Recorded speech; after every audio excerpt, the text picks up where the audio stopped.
Frères et sœurs, que la paix et la grâce de notre Seigneur et Sauveur Jésus-Christ soient avec vous.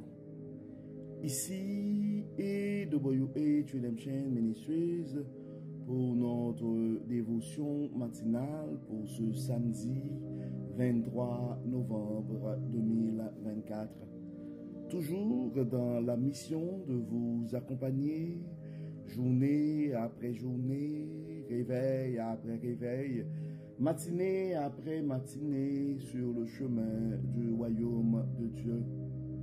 Car l'essentiel, frères et sœurs, est dans le royaume de Dieu.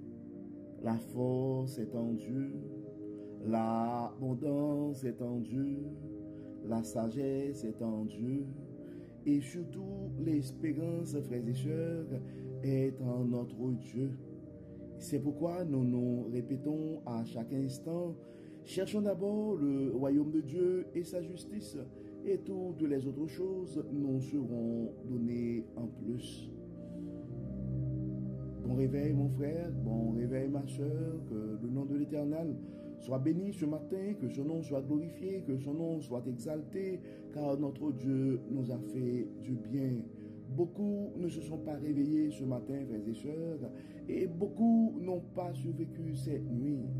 Donc gloire soit rendue à Dieu. Nous sommes comptés parmi les vivants ce matin. C'est pourquoi, comme le psalmiste nous dit, et nous devons louer l'Éternel, car tous ceux qui respirent, louent l'Éternel, nous dit la parole. Donc tu peux, mon frère, tu peux, ma soeur, et commencer cette journée avec la ferme conviction que les bontés de l'Éternel ne sont pas épuisées. Ses compassions ne sont pas à leur terme. Elles se renouvellent chaque matin. Oui, tu peux crier Ebenezer, Ebenezer. Jusqu'ici, l'Éternel nous a secourus. Donc, nous pouvons recommander nos âmes à louer l'Éternel, à bénir le nom de notre Dieu, car il nous a fait du bien, frères et sœurs. Et c'est une plus grande bénédiction de pouvoir commencer notre journée et avec Dieu.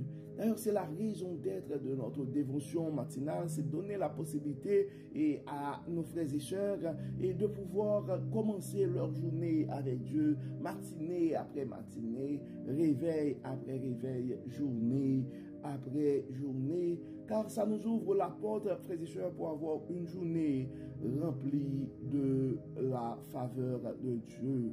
Et en accumulant des journées remplies de la faveur de Dieu, nous allons finir par avoir une année et comblée de sa bonté. Et en accumulant des années remplies de la bonté de Dieu, nous allons finir par avoir, frères et sœurs, une vie comblée de ses plus riches bénédictions sur et plusieurs générations. Donc, c'est pourquoi si tu penses à un frère, si tu penses à une sœur, et nous t'invitons à partager notre dévotion, car on ne sait jamais, frères et sœurs, on ne sait jamais ce que la parole de Dieu peut faire dans la vie de l'un de ses enfants bien-aimés. Donc, pour notre dévotion pour ce samedi 23 novembre 2024, le texte qui nous est proposé, c'est le texte que nous allons trouver dans la première lettre de Paul à Timothée. Et dans le 5e chapitre, nous allons lire les 16 premiers versets. 1 Timothée chapitre 5, verset 1 à 16.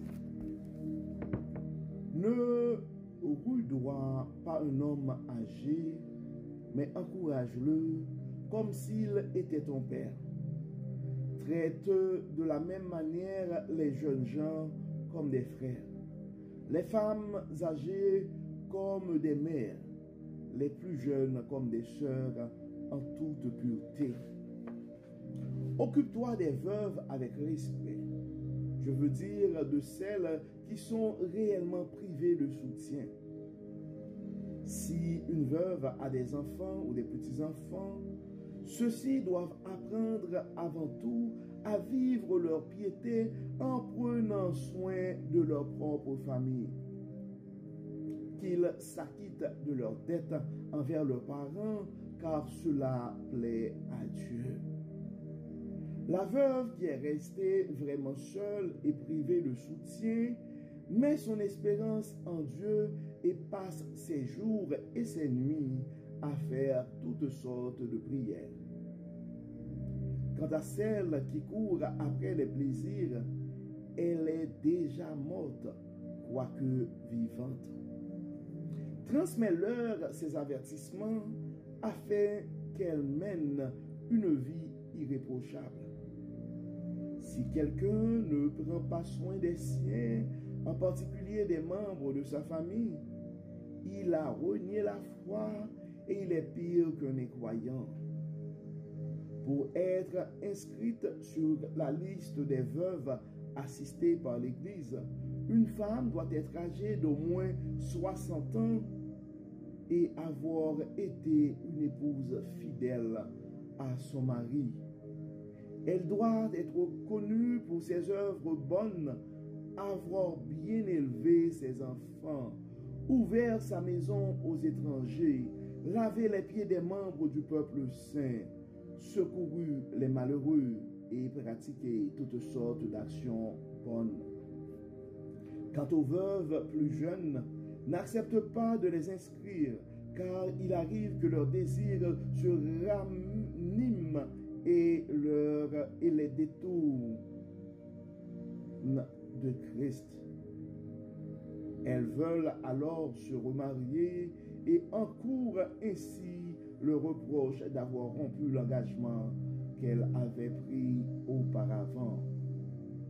Après cela, elles prennent l'habitude de ne rien faire et elles passent leur temps à aller de maison en maison.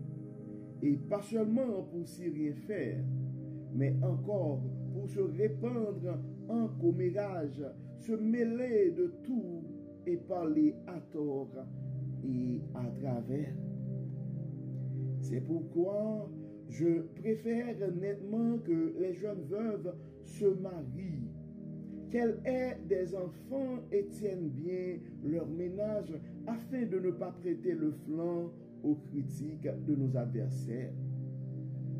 Il y en a, hélas, déjà plusieurs qui se sont détournés du droit chemin pour suivre Satan. Si une croyante a des veuves dans sa famille, qu'elles subviennent à leurs besoins et que l'Église n'en ait pas la charge pour pouvoir réserver son assistance aux veuves qui n'ont pas de soutien. Nous venons de lire, frères et sœurs, disons la première lettre et le 5e chapitre de la première lettre de Paul à Timothée. Nous avons lu les 16 premiers versets. Et dans les 16 premiers versets et dans les 2 premiers versets, frères et sœurs, ça parle des fidèles. Ça parle des fidèles. Ça nous appelle au respect, disons, ne doit pas un homme âgé, mais encourage-le comme s'il était ton père. Traite de la même manière les jeunes gens comme des frères, les femmes âgées comme des mères, les plus jeunes comme des sœurs, en toute pureté. Donc on s'entend, frères et sœurs, et en fait la Bible est là pour nous enseigner les bonnes manières. C'est pourquoi nous n'arrêtons pas de remercier Dieu pour la manière qu'il n'arrête pas de nous révéler sa sagesse, de nous enseigner. Donc, en fait, dans toutes les sociétés, on est appelé à respecter les personnes âgées, à traiter bien nos prochains. Donc, ici, la Bible nous invite à traiter les hommes âgés comme des pères et les jeunes femmes comme des sœurs, des jeunes gens comme des frères et des femmes âgées comme des mères. En fait, nous sommes appelés à traiter bien les gens. Et à partir du verset 3, ça parle non seulement de traiter les veuves, ça parle des veuves. Donc ça nous invite à nous occuper des veuves et particulièrement avec respect. 1 Timothée chapitre 5 verset 3. Occupe-toi des veuves avec respect, je veux dire de celles qui sont réellement privées de soutien. Donc, dans le verset 4, ça dit, si une veuve a des enfants ou des petits-enfants, ceux-ci doivent apprendre avant tout à vivre leur piété en prenant soin de leur propre famille. Donc, le premier ministère que nous avons, frères et sœurs, c'est notre famille. Et commençons par nos parents et nos enfants, les gens qui sont autour de nous. Et donc, on voit que nous autres, en fait, l'Église, en fait, a une certaine responsabilité par rapport aux veuves, mais les vraies veuves, les veuves qui n'ont pas d'enfants, les veuves qui n'ont pas de soutien. Qu'ils s'acquittent de leurs dettes envers leurs parents, car cela plaît à Dieu.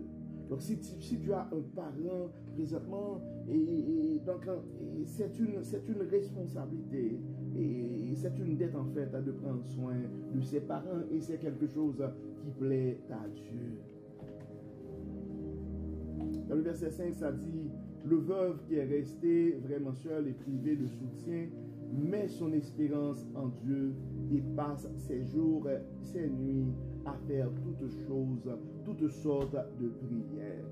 Et toi, si tu es veuve ce matin, donc, et si tu n'as pas d'aide, tu te sens abandonné, tu dois te rappeler que ton aide est en Dieu. Tu peux compter sur le soutien et du Dieu Tout-Puissant. Tu peux mettre ton espérance en Dieu. Dans le verset 6, il y a une mise en garde, frères et sœurs. Quant à celle qui court après les plaisirs, elle est déjà morte, quoique vivante. Transmets-leur ces avertissements afin qu'elle mène une vie irréprochable. Donc si nous sommes appelés, frères et sœurs, à supporter nos parents, si nous sommes appelés à supporter les veuves qui n'ont pas les moyens, mais nous devons prendre le temps aussi de les avertir qu'ils devraient s'arranger pour avoir une vie irréprochable, car la parole nous dit dans le verset 6, quant à celle qui court, c'est-à-dire la veuve qui court après les plaisirs, elle est déjà morte, quoique vivante. Dans le verset 8, ça dit, si quelqu'un ne prend pas soin des siens, en particulier des membres de sa famille, il a renié la foi et il est pire qu'un incroyant. Donc, et nous devons commencer le ministère d'abord à travers les membres de nos familles, frères et sœurs. C'est pourquoi les apôtres devraient commencer d'abord à Jérusalem. Et ensuite, nous allons faire des témoins partout. Donc, est-ce que ton regard présentement est sur les membres de ta famille? Donc, manifester la foi en Dieu, c'est commencer à prendre soin des membres de nos familles. Dans le verset 9, ça dit, pour être inscrit sur la liste des veuves assistées par l'Église, une femme doit être âgée d'au moins 60 ans et avoir été une épouse fidèle à son mari. Donc, il y a certaines exigences, frères et sœurs. Elle doit être connue pour ses œuvres bonnes, afin bien élever, avoir bien élevé ses enfants, ouvert sa maison aux étrangers, lavé les pieds des membres du peuple saint, secouru les malheureux et pratiqué toutes sortes d'actions bonnes. Donc, pour être inscrite sur la liste des veuves assistées par l'Église, donc ça prend quand même un comportement exemplaire. Et dans le verset 11, ça dit, quant aux veuves plus jeunes, n'accepte pas de les inscrire, car il arrive que leur désir se ranime et les détourne de Christ. Elles veulent alors se remarier et encore ainsi le reproche d'avoir rompu l'engagement et qu'elles avaient pris auparavant. Donc avec cela, elles prennent l'habitude de ne rien faire et elles passent leur temps à aller de maison en maison et pas seulement pour n'y faire rien, mais encore pour se répandre au commérage, se mêler de tout et parler à tort et à travers. Donc nous voyons, frères et sœurs, la Bible quand même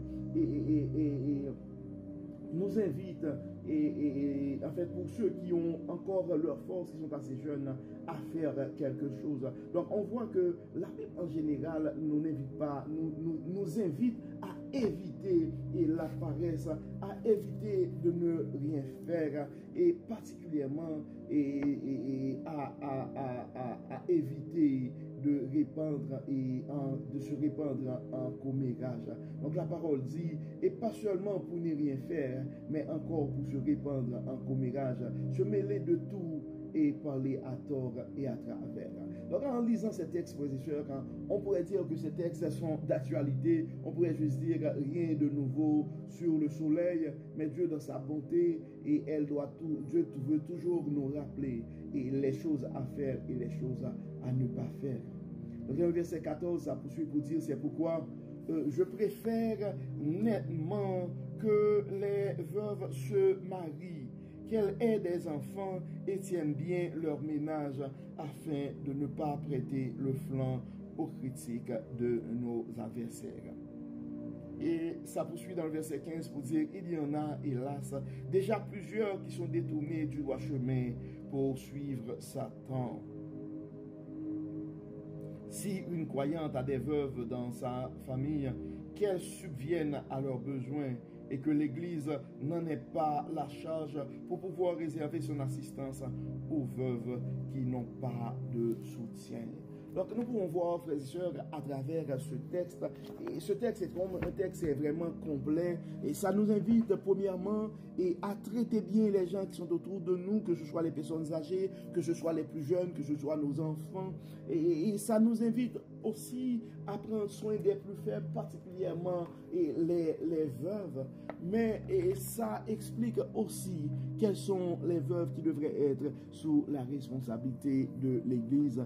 Et il y a une certaine responsabilité aussi pour que les veuves sont appelées à avoir un comportement exemplaire. Donc la parole est claire et nous ne pouvons pas encourager les gens à la paresse. Nous devons les avertir s'il y a une nécessité pour les rappeler qu'ils devront suivre les voies de Dieu.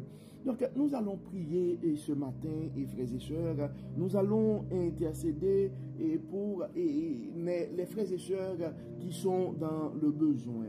Et nous allons intercéder pour que les ministères de l'Église, les missions de l'Église puisse accomplir comme ça doit les tâches, les missions qui nous sont confiées par le Dieu Tout-Puissant.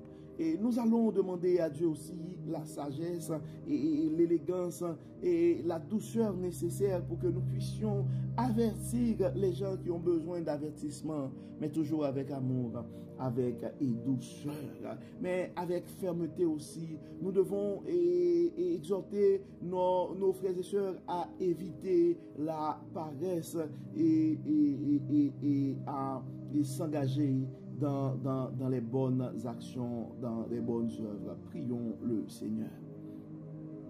Dieu de bonté, Dieu de miséricorde, nous te disons merci pour ton amour, pour ta grâce, pour ta fidélité. Merci Seigneur pour la manière que tu n'arrêtes pas de nous enseigner et que tu n'arrêtes pas de nous révéler ta sagesse. Dieu de bonté, Dieu de toute grâce, Dieu de toute bénédiction, nous te demandons, Père Tout-Puissant, et de soutenir les gens qui sont parmi nous, qui sont dans le besoin. Nous te demandons, Dieu clément, de mettre ton amour, de mettre ta patience dans nos cœurs, afin que nous puissions traiter avec respect les personnes âgées et afin que nous puissions prendre bien soin de nos parents et les membres de notre famille.